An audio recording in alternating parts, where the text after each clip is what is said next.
Okay, so in class we've been working on creating a loop for an animated animation. In fact, let's go to which file? Let's go to this one. Put this away for a second. All right, so there's a little example I just worked up. My little character rocking and rolling here. And so this is a 38, 39 frame loop. Got frame 0 to 38. And what I want to do with this is take this animation. So here's another example that I've created where I have one animation, like one loop, and I'm going to take that loop and tell it to repeat itself. And then I'm going to take my little character and attach it to a curve and animate it moving along that curve, right? So it's like a walk cycle. This is a bounce cycle. So we're going to get into some of the things you need to look for when you're doing this. Okay, so I have another little file here. And I've just got this set up to 40 frames. And the whole idea here is that the torus just goes up and down, right? And then I have this little object kind of rotate around it. So pretty simple. If I go into the graph editor here, I'm going to hit H on my keyboard. Oops. Select some keyframes, get everything. Okay, so this one's a little easier to see. Keep in mind, like if you're doing this on a walk cycle or the little bouncy character, you might have, 12, 15, 20 channels that are have keyframes on them. This one's going to be easier to see, but so the whole idea here is I want the animation when it gets to frame 40 to repeat itself and keep going. Now, depending on your level of familiarity with animating, you might already spot the problem here, but what I'm going to do is select these keyframes right at the end of 40, sorry, at the end of the animation at frame 40. And underneath the functions, I'm going to tell it at the track. Right now it's set to constant after, this is the dark line that we're seeing there in the graph editor. If I turned that to off, you could see it would just end. Go back here. So I actually don't want to do that. What I want to do is repeat. And so what you see here is this weird kind of break, right, in the animation, right? So that first one, and instead of 40 frames, we want this to be, let's say, 250 frames.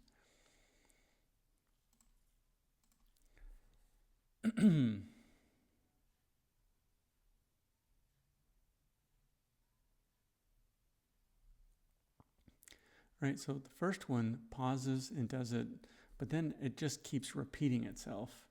You can see it's not pausing like we did at the beginning and did at the end. And the reason why is that I don't have any keyframes at the beginning. And for some of these, let's see, which ones do I have here? Yeah, I don't even have the keyframes going all the way through the animation, right? So they are looping down here, not at the very end of the animation. So let's go back and actually fix this so that my animation plays in loops correctly. So here on my torus, right, let's also look at this maybe in the dope sheet. Right, so here are the keyframes. I don't have any keyframes at the beginning. So the animation here, it plays through, but there's no recording. So when it gets to the end of this, it's just repeating these frames, right? It doesn't play frame 0 to frame 10 that I have here. So I'm just going to select these and hold down the command key and drag out this one here. And I'm going to take this one and drag it out here.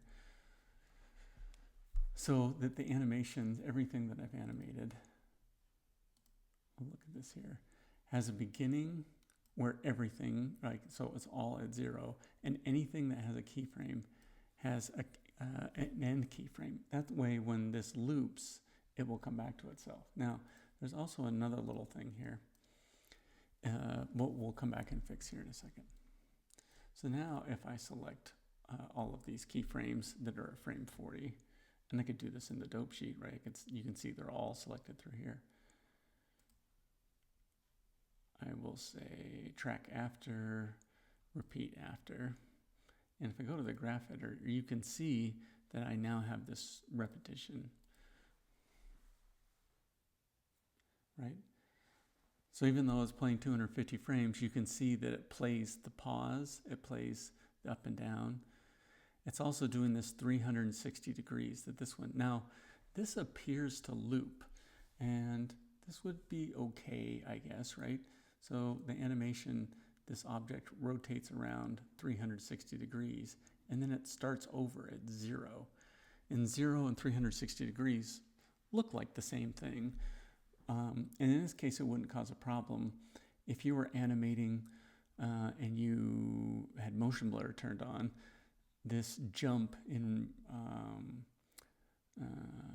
from 360 back to 0 would cause a weird smearing, right? Or weird blurring. So if you end up doing anything with rotation in your loop where something goes from 0 to 360 or anything like that, you can go up to functions for that individual one. I've just selected this one, which happens to be the banking rotation.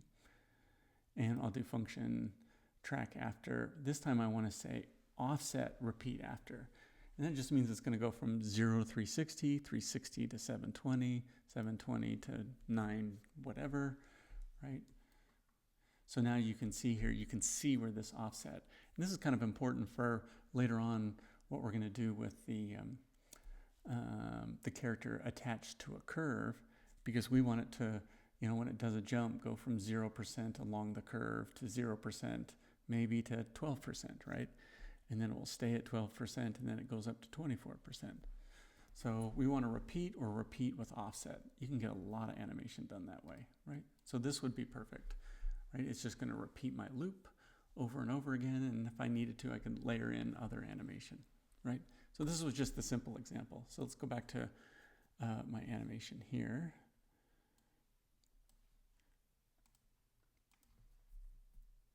Right? So this one's a lot more complicated because I've animated so many more things. Okay, so in this, let's go to the dope sheet, and you can see just, I mean, there's a lot more keyframes right in here. And you can see in these places where we have keyframes that you can see where the track is missing, right? You can see this dark gray area. Same thing here, right? So this is where there's no keyframe information. There's keyframe on the rotation here at the ends, but there's, where it basically does the jump. As we go through here, there's a keyframe where there's no rotation on the body, and then it goes up and does its little thing. It comes down and lands, right? But if we're going to use this loop, we need to make sure that we have very clean ends on everything, right? So whatever you have to do to just analyze to see what's going on here. So I'll go to this one. If I just look in the graph editor, I hit H, you can see here are the keyframes, right? This is at 0 at frame 26, and it's at 0 at frame 28. It only gets turned on for a couple frames, right, to make this the character, but basically lean to the side. With the whole reason to do that is so that I can make it kind of snap back on the ground, right, to catch itself. So let's go to the dope sheet. The easiest way to do this, again, I'm going to hit H to frame everything in animation. And if I click on this last keyframe, I'm going to take Command and drag it out here. Put this here. The very first keyframe in the animation. So you can see now this track is kind of a lighter gray, which is just showing that is fine. You might want to come back to the graph editor, right, and make sure that you don't get any weird like looping tangents in the graph editor, right? So it isn't, you want this to be flat in this case, right, where it's not rotating and then it does its rotation. Or, this is the squash and stretch. So let's go back to the other ones in here. And let's get all of the ones here.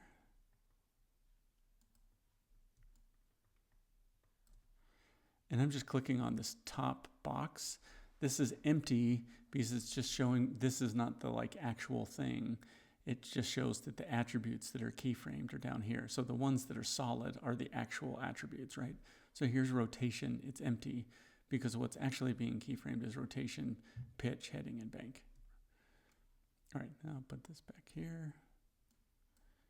And so a way that we can, right now we're just playing 30 odd frames, right? So if we want to check and make sure that this is working, I'm going to select everything in the scene. And I'm going to draw a little box here to get everything at the bottom. Oops. Actually need to hold shift to make sure I get like all the pieces, right? So we have the Boxee root control and the middle controller. So they're all in there and keyframed. This one you can see, if you're doing any animating in the graph editor, I can see right now that this attribute, this starts at 0 and this is going up to 360. So this is one of those where I would want to tell it to do offset repeat, right? So that goes from 0 to 360. So it just keeps adding up. It will keep it from glitching if you're using motion blur. Again, if you're not using motion blur, you wouldn't be able to tell the difference. And then I'm going to select all the keyframes that are down here in my animation. You can see all the curves highlighting because they're all close, the values. If I zoomed in, I would see them more clearly, but I don't need to, right? I just need to select there. I could even go into the, right? I can see them lined up this way. And then again, just track after. In this instance, we just want it to repeat, right? The only thing, well, I shouldn't say the only thing. For the most part, it's rotation where you might want to do offset repeat. But in this case, we just want to tell it to repeat over and over and over again. And before we go to attaching this to a curve, I'm just going to make this 400 frames long, right? And we'll go back to the beginning. And what I should see is an animation the whole entire time, just loop.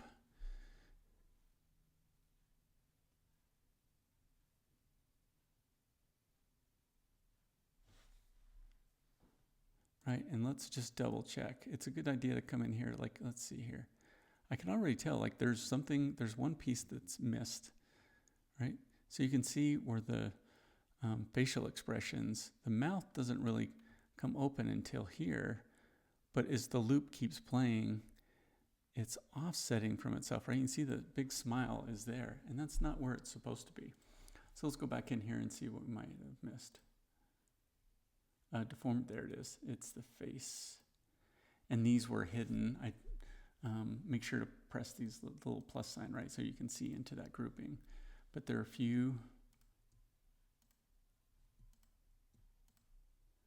right, and I'm just gonna hold down my command key. Just gonna stretch these out. You can draw a little marquee to get a couple at a time.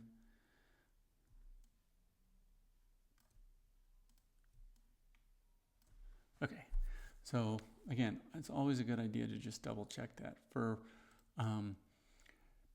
Because I had selected everything, right, down in here, I couldn't see those other animations were embedded, and it was too hard to see where, it's impossible to see like where they were ending. So you always want to use the dope sheet to kind of check things out, right, in this scenario. Okay, so all that looks right. I'll put it away. That looks right now, right? So I animated it just so the mouth is open at the kind of the peak of the jump. Okay, so how are we doing? 14 minutes? I'm going to call that good for this one, and then I'm going to do part 2. We're going to attach this to a curve and see what happens. All right, I'll see you in the next one.